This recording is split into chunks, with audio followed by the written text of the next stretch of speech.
Speaking during the Uganda Tourism Board engagement workshop with different stakeholders in Kabale district, the managing director of Arcadia Lodges, Biegona Nicholas, says that power outages are a daily occurrence and this has gravely affected their business operations.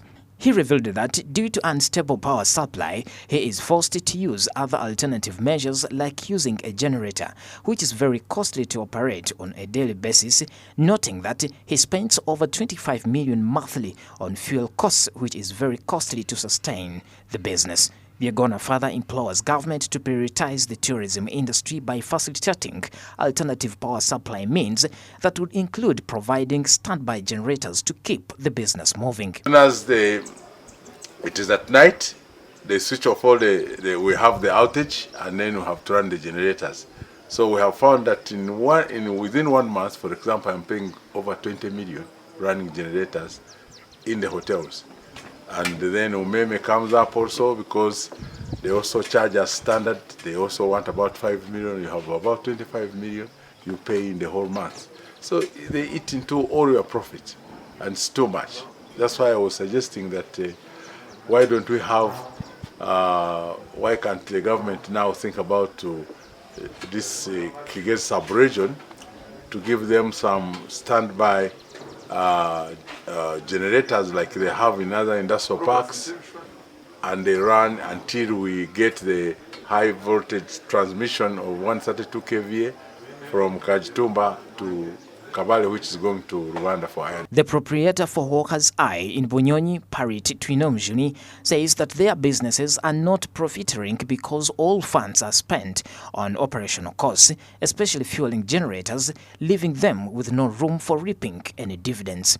Twinomjuni adds that frequent power outages have compelled tourists to seek other alternative tourism sites which are more convenient with reliable power supply like in Rwanda, a trend that has affected tourism growth in the area. Certainly, it does not only affect tourism in Kabale, it affects industry, it affects growth of other businesses. And I want to believe this is one thing that we should have priority for as a country. I want to believe the country should have priority for improving electricity. At least we have good supply of water, but it's also independent. It's also dependent on how reliable electricity is. And it's a key thing. It will take us backwards because industry will not develop if electricity is low. Tourism will not develop if we don't have sufficient electricity. Will not attract investors, whether foreign or regional, will not attract them when we don't have reliable electricity in our area. The chairperson of Kigezi tourism sector, Engineer Mbabazi Ivan Batuma, lamented that Kigezi has received lip service over the challenge of power outages, and yet the region contributes 65% of the national tourism. Mbabazi also noted that this deficient power supply is greatly affecting the industry because such operational costs are not sustainable, and yet electricity is very vital for tourism to thrive.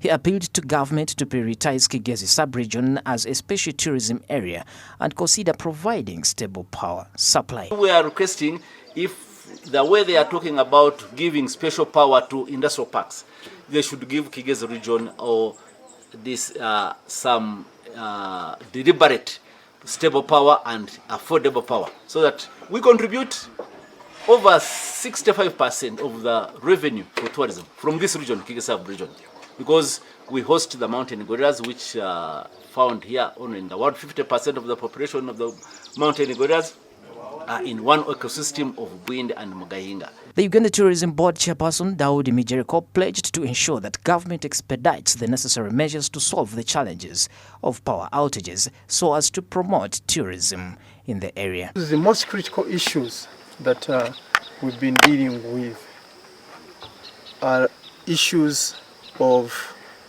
encouraging people to be part of the tourism industry. And fortunately here, many people have taken up tourism and are very active and are expanding, which we thought was encouraging. Most of the hotels you see here are owned by the local people here, and they are well looked after, very well designed, and they have created jobs here. But still, we thought there were issues which our management team could handle with them, to do with safety, to do with health, to do with standards generally. In spite of the power outage challenge, other tourism concerns in the area include the poor state of the roads and the bad attitude of the natives towards visiting tourists in the area. The Kigezi Tourism Cluster Platform encompasses the various stakeholders from the districts of Kabale, Kanungu, Kisoro, Ruchiga, Rubanda and Rukungiri. A story was compiled by Ndemhachi Nobat for Smart 24 TV Business Today.